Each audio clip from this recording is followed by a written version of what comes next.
بسم الله الرحمن الرحيم. السلام عليكم ورحمة الله وبركاته. الحمد لله رب العالمين، والصلاة والسلام على أشرف المرسلين وعلى آله وصحبه وسلم. إن الحمد لله نحمده ونستعينه ونستغفره ونؤمن به ونتوكل عليه، ونعوذ بالله من شرور أنفسنا ومن سيئات أعمالنا. من يهده الله فلا مضل له ومن يضلله فلا هادي له، وأشهد أن لا إله إلا الله وحده لا شريك له، وأشهد أن محمدا عبده ورسوله. أما بعد، فيا أيها الناس أوصيكم عباد الله وإياي أولا بتقوى الله. قال الله تعالى: يا أيها الذين آمنوا اتقوا الله حق تقاته ولا تموتن إلا وأنتم مسلمون. وقال تعالى أيضا: يا أيها الناس اتقوا ربكم الذي خلقكم من نفس واحدة وخلق منها زوجها وبث منهما رجالا كثيرا ونساء، واتقوا الله الذي تساءلون به والأرحام إن الله كان عليكم رقيبا. وقال تعالى أيضا: يا أيها الذين آمنوا اتقوا الله وقولوا قولا سديدا يصلح لكم أعمالكم ويغفر لكم ذنوبكم، ومن يطع الله ورسوله فقد فاز فوزا عظيما. صدق الله العلي العظيم. قال نبينا صلى الله عليه وسلم: فإن الأصدق الحديث كتاب الله، وخير الهدي هدي محمد صلى الله عليه وسلم، وشر الأمور محدثاتها، وكل محدثة بدعة، وكل بدعة ضلالة، وكل ضلالة في النار. வார்த்தைகளில் சிறந்தது அல்லாஹ்வுடைய வார்த்தை என்றும், வழிகாட்டுதலில் சிறந்தது நபிகள் நாயகம் ஸல்லல்லாஹு அலைஹி வஸல்லம் அவர்களுடைய வழிகாட்டுதல் என்றும், காரியங்களில் மிக மிக கெட்டது மார்க்கத்தில் புதுமையை உண்டாக்குவது. ஒவ்வொரு புதுமையான காரியமும் வழிகேடுகள் அனைத்தும் உங்களை நரகில் கொண்டு போய் சேர்க்கும் என்று நமது நபி ஸல்லல்லாஹு அலைஹி வஸல்லம் அவர்கள் தங்களுடைய ஒவ்வொரு சொற்பொழிவிலும் இந்த மனித சமுதாயத்திற்கு ஞாபகப்படுத்தியதை இந்த நல்ல சந்தர்ப்பத்தில் இங்கு ஒன்று கூடியிருக்கின்ற உங்களுடைய சிந்தனையிலும் ஆரம்பமாக இந்த நபிமொழியை ஞாபகப்படுத்தி எனது உரையை ஆரம்பம் செய்கிறேன். அல்ஹம்துலில்லாஹ். கண்ணியமானவர்களே, அல்லாஹ் நல்லடியார்களே, அல்லாஹ் தஆலா தன்னுடைய ஏகத்துவ கலிமாவை எத்தி வைப்பதற்காக வேண்டி இந்த உலகத்தில் எண்ணற்ற நபிமார்களையும் ரசூல்மார்களையும் அனுப்பி வைத்தான். அவர்கள் அனைவர்களுமே அல்லாஹுடைய கட்டளையின்படி அவரவர்களுக்கு அனுப்பப்பட்ட சமுதாய மக்களிடத்தில் அல்லாஹுடைய ஏகத்துவ கலிமாவை எத்தி வைத்தார்கள். அத்தனை நபிமார்கள் மீதும் ரசூல்மார்கள் மீதும் இறுதியாக வந்த நமது நபி ஸல்லல்லாஹு அலைஹி வஸல்லம் அவர்களின் மீதும் அவர்களுக்கு இறங்கிய இறை செய்தியை கண்ணால் கண்டும் காதால் கேட்டும் அப்படியே ஈமான் கொண்ட உத்தம சத்திய சஹாபாக்கள் சஹாபி பெண்மணிகளின் மீதும் அவர்களுக்கு பின்வந்த தாபீன்கள் தபா தாபீன்கள் இமாம்கள் நல்லவர்களின் மீதும் குறிப்பாக இந்த ஜும்மாவில் அல்லாஹ்வை பற்றியும் அவனுடைய தூதர் முஹம்மது நபி ஸல்லல்லாஹு அலைஹி வஸல்லம் அவர்களை பற்றியும் தெரிந்து கொள்வதற்காக வேண்டி இங்கு ஒன்று கூடியிருக்கின்ற உங்கள் மீதும் என் மீதும் உங்களது குடும்பத்தார்கள் மீதும் எனது குடும்பத்தார்கள் மீதும் அல்லாஹுடைய சாந்தியும் சமாதானமும் திரு பொருத்தமும் மன்னிப்பும் இன்றும் என்றென்றும் உண்டாவதாக என்று கூறி எனது உரையை ஆரம்பம் செய்கிறேன். அல்ஹம்துலில்லாஹ். கண்ணியமானவர்களே, அல்லாஹ் நல்லடியார்களே, அல்லாஹுடைய மகத்தான ஒரு கிருபையினால் நாம் எல்லாம் ஒரு கண்ணியமான சங்கமிகு மாதத்தில் நாம் எல்லாம் இருந்து கொண்டிருக்கின்றோம். ஹஜ்ஜினுடைய காலமான துல் காயிதாவினுடைய மாதத்தில் நாம் எல்லாம் இருந்து கொண்டிருக்கின்றோம்.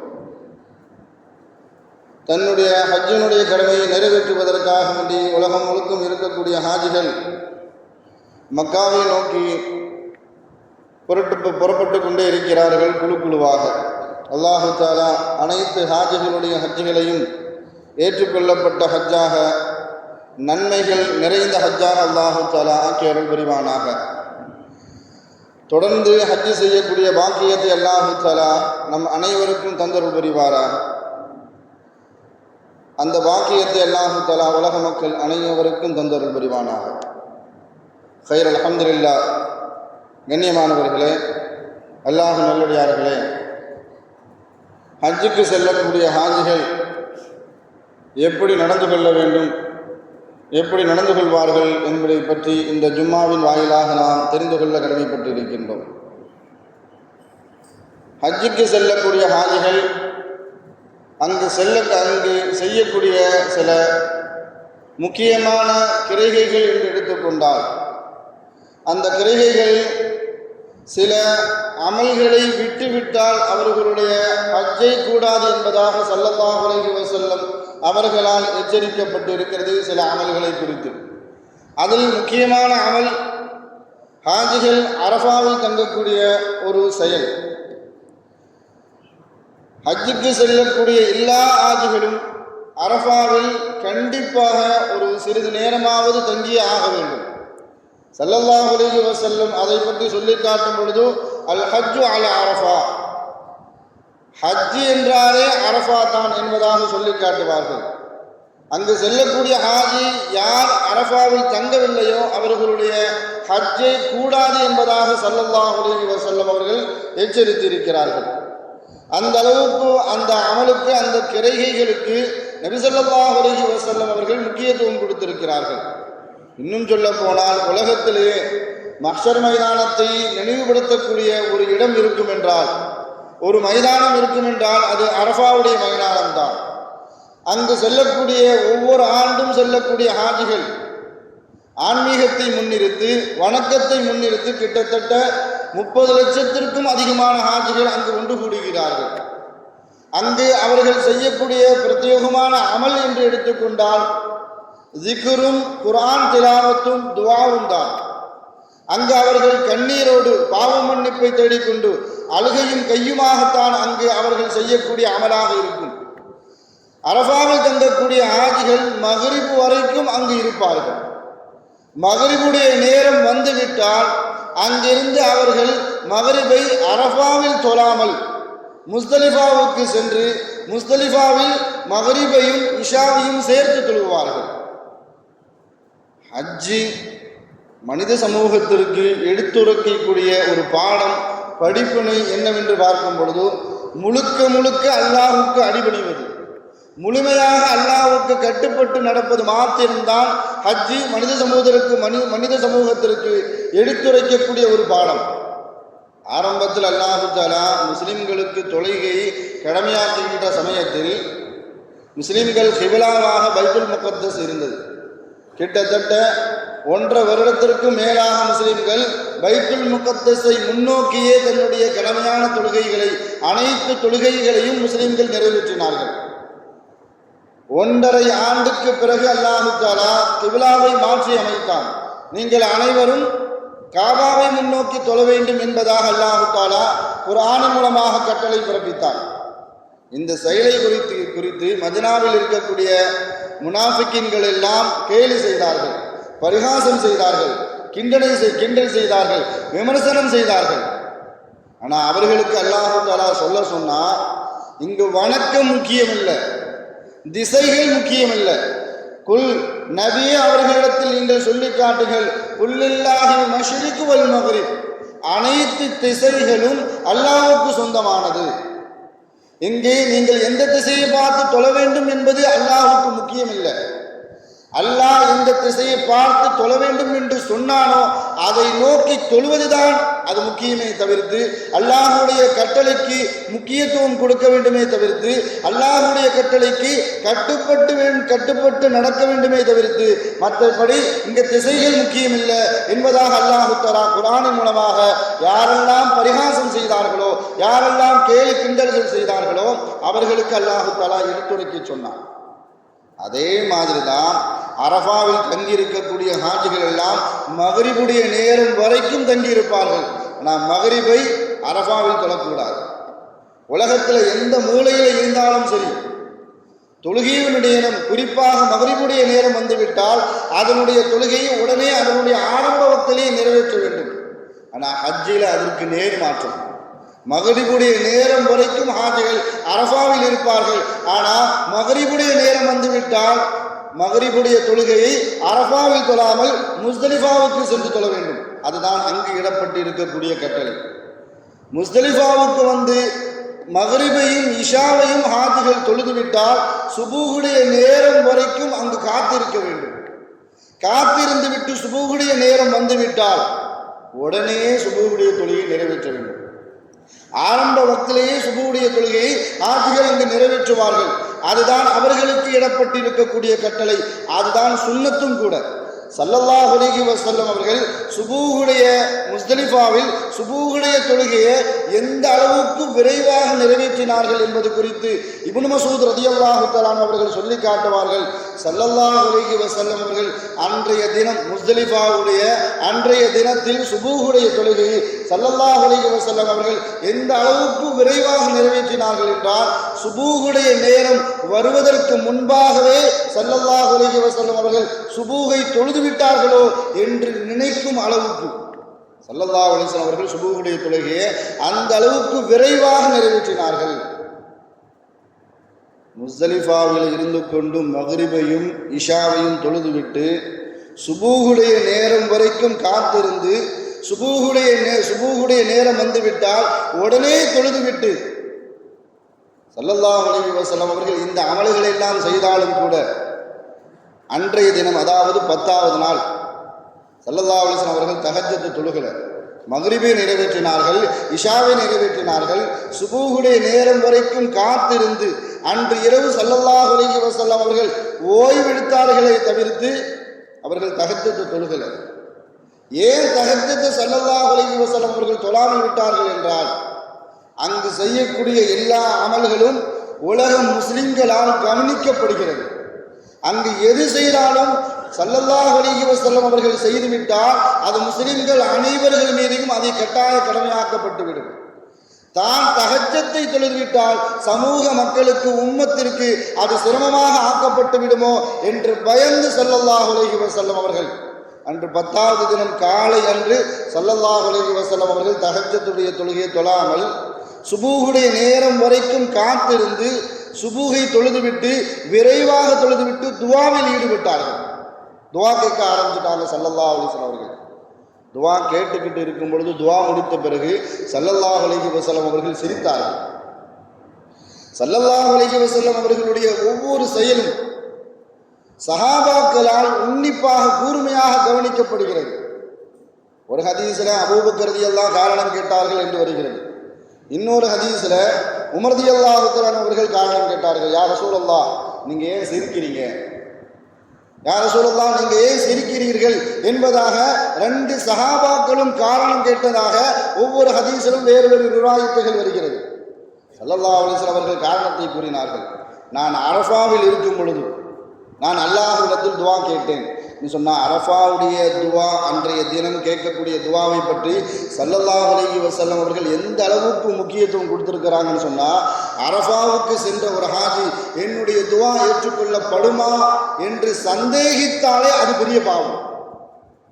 என்று சொன்னா ஸல்லல்லாஹு அலைஹி வஸல்லம் அவர்கள் சொல்லி காட்டுவார்கள், அரஃபாவுடைய தினம் அன்று அல்லாஹ் தஆலா முஸ்லிம்களை நரகத்தில் இருந்து விடுதலை செய்தது மாதிரி, அன்றைய தினம் விடுதலை செய்வது மாதிரி வேறு என்றைய தினத்திலும் அல்லாஹ் தஆலா நரக விடுதலை முஸ்லிம்களுக்கு கிடையாது. அந்த அளவுக்கு அல்லாஹ் தஆலா முஸ்லிம்களை மூமின்களை மன்னிக்கின்றான் என்பதாக ஸல்லல்லாஹு அலைஹி வஸல்லம் அவர்கள் வலியுறுத்தி இருக்கிறார்கள்.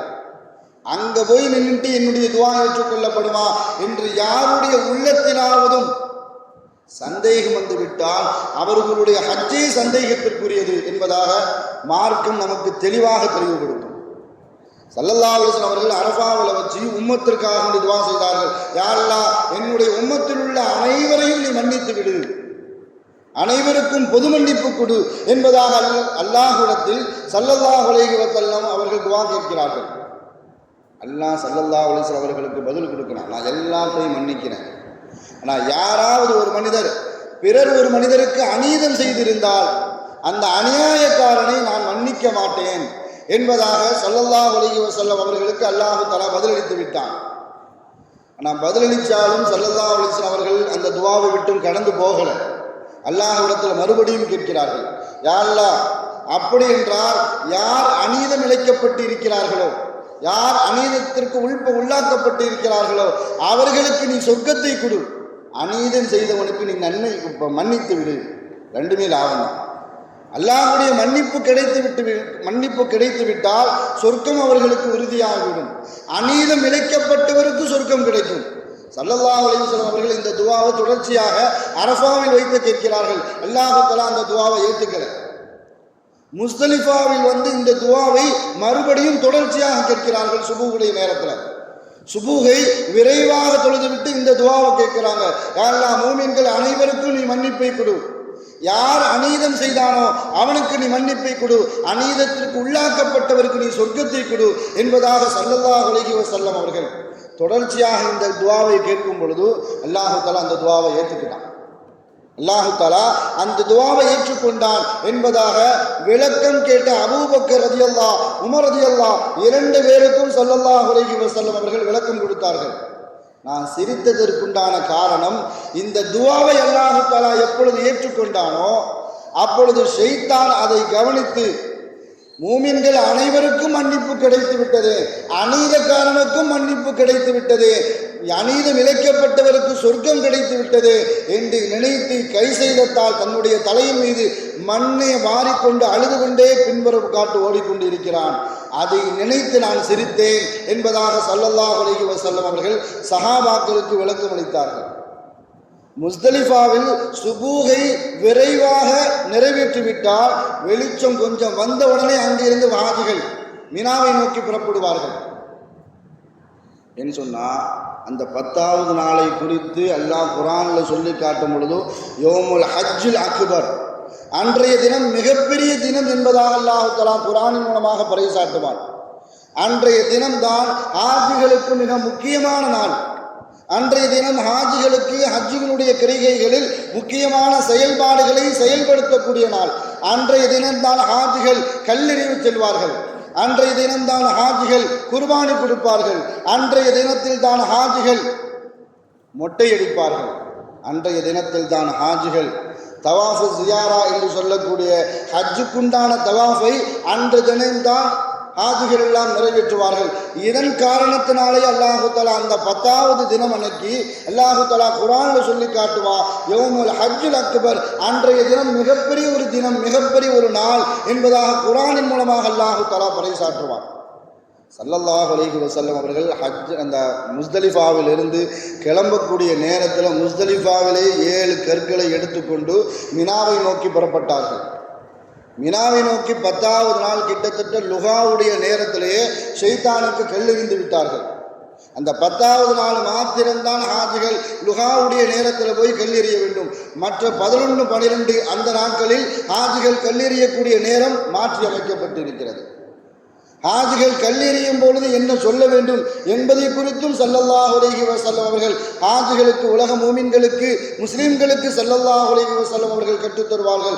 நீங்கள் கல்லெறியும் பொழுது அல்லாஹு அக்பர், அல்லாஹு அக்பர் என்று சொல்லிக்கொண்டு வஅமுனலி ஷைத்தான், யா அல்லாஹ் நீயே மிகப்பெரியவன், இறைவா நீயே மிகப்பெரியவன், நான் ஷைத்தானை கோபமூட்டிக் கொண்டு ஒரு இதழ் ரஹ்மான், ரப்பே உன்னை நான் திருப்தி அடைகின்றேன், ஷைத்தானை கோபமூட்டிக் கொண்டே நான் உன்னை திருப்திப்படுத்துகின்றேன் என்று இந்த வார்த்தையை சொல்லிக்கொண்டே ஷைத்தானுக்கு கல் எறிய வேண்டும் என்பதாக ஸல்லல்லாஹு அலைஹி வஸல்லம் அவர்கள் இந்த நடைமுறையை ஹாஜிகளுக்கு கற்றுக் கொடுத்தார்கள்.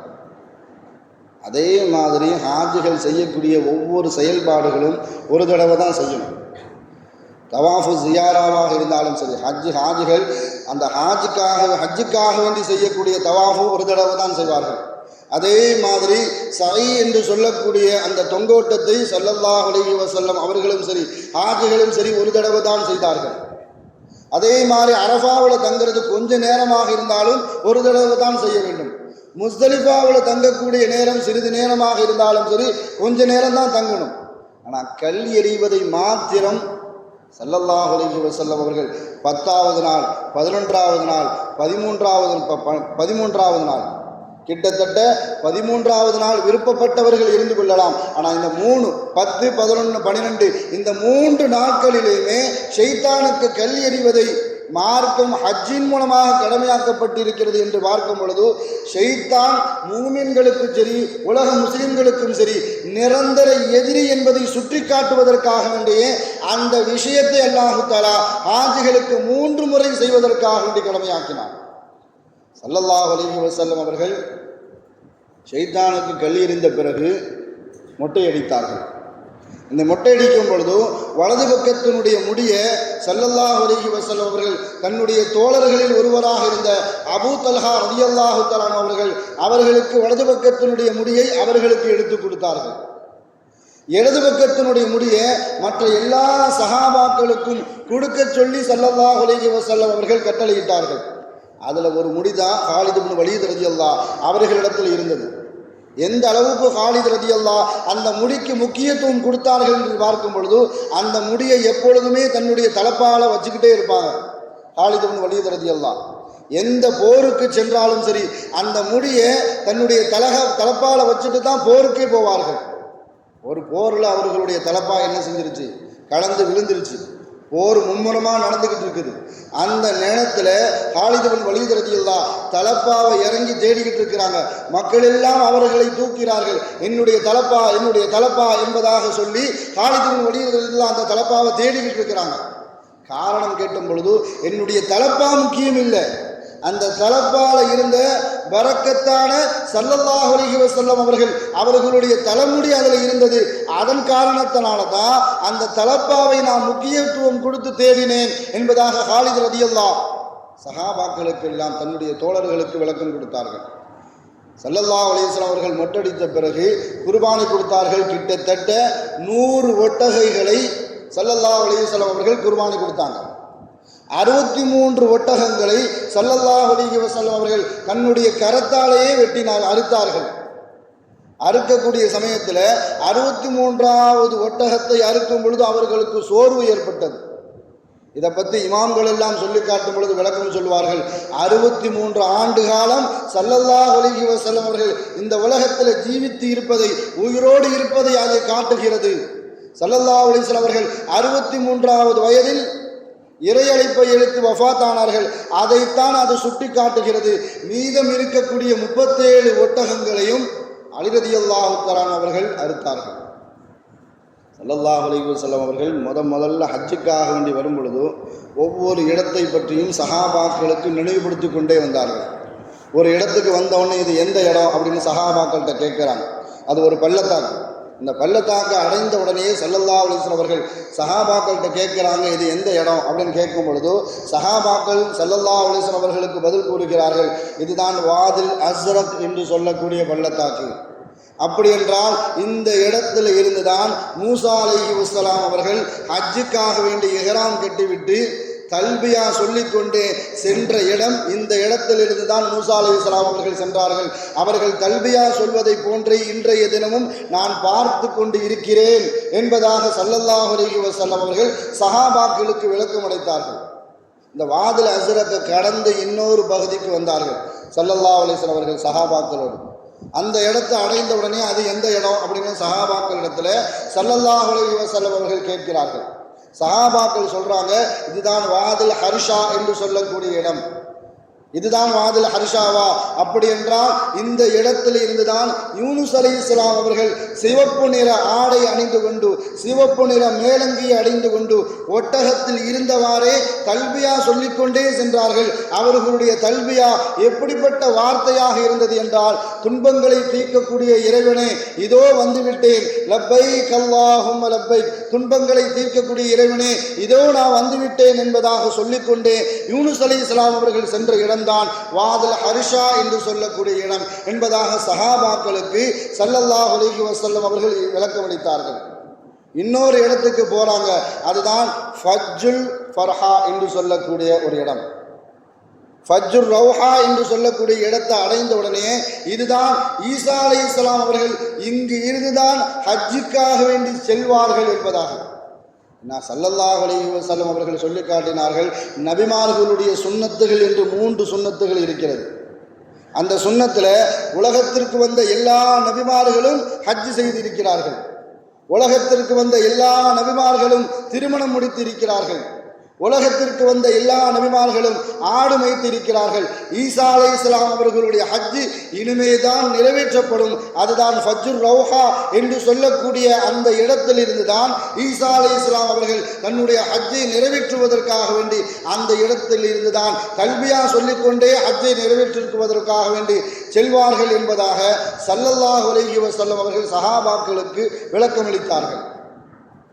எப்படி தொழுகைக்கு என்று ஒரு கட்டுப்பாடு இருக்கிறது, தக்பீர் தஹரீமா சொல்லிவிட்டால் யாரும் இடத்தை விட்டு என்ன செய்ய மாட்டாங்க, அசைய மாட்டாங்க சலாம் கொடுக்கிற வரைக்கும். அதே மாதிரி தான் ஹஜ்ஜில் தொழுகை போன்றே எஹ்ராம் கட்டிவிட்டால் ஹாஜிகளுக்கென்று ஒரு சில கட்டுப்பாடுகள் வந்துவிடும். எது வரைக்கும் என்றால் மொட்டையை தொழுகைக்காக வேண்டி சலாம் கொடுக்கிற மாதிரியே மொட்டை எடுத்து விட்டால் அவர்களுடைய ஹஜ்ஜு முடித்து வைக்கப்பட்டுவிடும். எப்படி சாதாரணமான நாட்களில் ஜக்காத் கொடுப்பது செல்வந்தர்களுக்கு கடமையோ அதே போன்று ஹாஜிகளுக்கு அங்கு சென்றாலும் ஜக்காத் கொடுப்பது அதற்குண்டான செலவுகளை பார்த்துக் கொள்வது அவர்களுக்குண்டான கடமையாக இருக்கும். அதே மாதிரி நோன்பு வைத்து விட்டால் சாதாரணமான நோம்பாளிகளுக்கு எப்படி குடிப்பது உண்பது மனைவியோடு வீடு கூடுவது எப்படி அவர்களுக்கு தடுக்கப்பட்டு ஹராமாக ஆக்கிவிடுமோ அதே மாதிரி ஒரு ஹாஜி எஹ்ராமை கட்டிவிட்டால் ஹஜ்ஜுக்காக வேண்டி அவர் தலையில் எண்ணெய் தேய்க்கக்கூடாது, தலை வாரக்கூடாது, நறுமணம் பூசக்கூடாது, மனைவியோடு வீடு கூடக்கூடாது. அப்படி வீடு கூடிவிட்டால் அவர்களுடைய ஹஜ்ஜி முறிக்கப்பட்டுவிடும் என்பதாக ஸல்லல்லாஹு அலைஹி வஸல்லம் அவர்கள் எச்சரித்திருக்கிறார்கள்.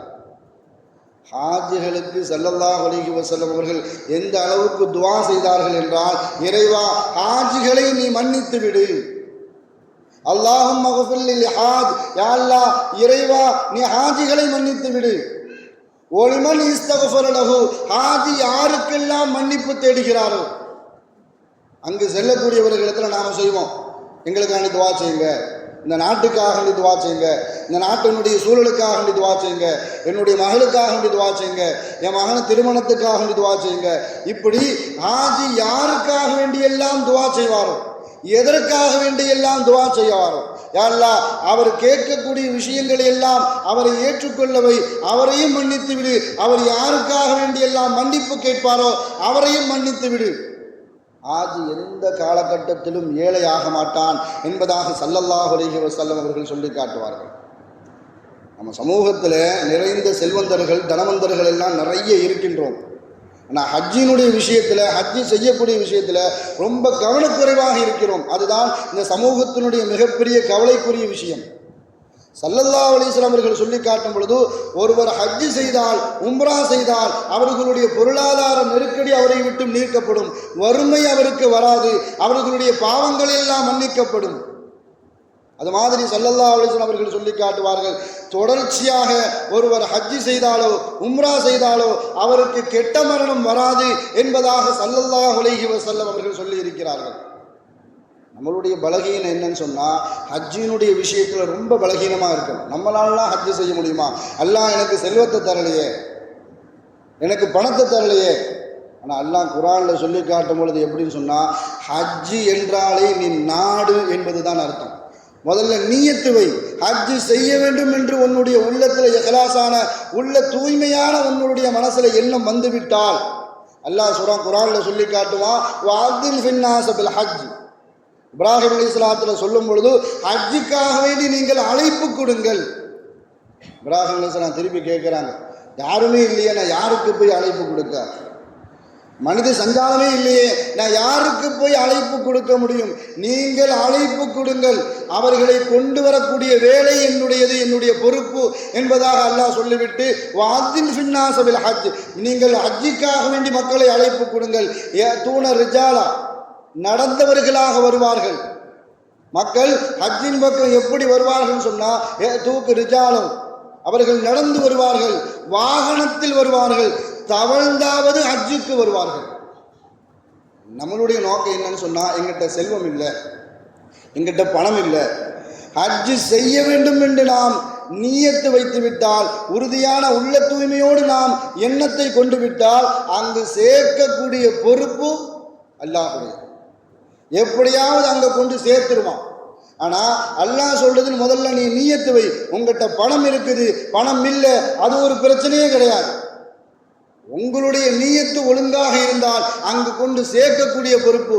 அல்லாஹ் சொன்ன மாதிரி தவழ்ந்தாவது நடந்தாவது என்று சொன்னால், கிட்டத்தட்ட ஒரு 2 வருஷத்துக்கு முன்னாடி கேரளாவில் இருந்து ஒரு 2-3 பேர் நடந்தே என்ன செஞ்சாங்க, ஹஜ்ஜுக்கு போனாங்க.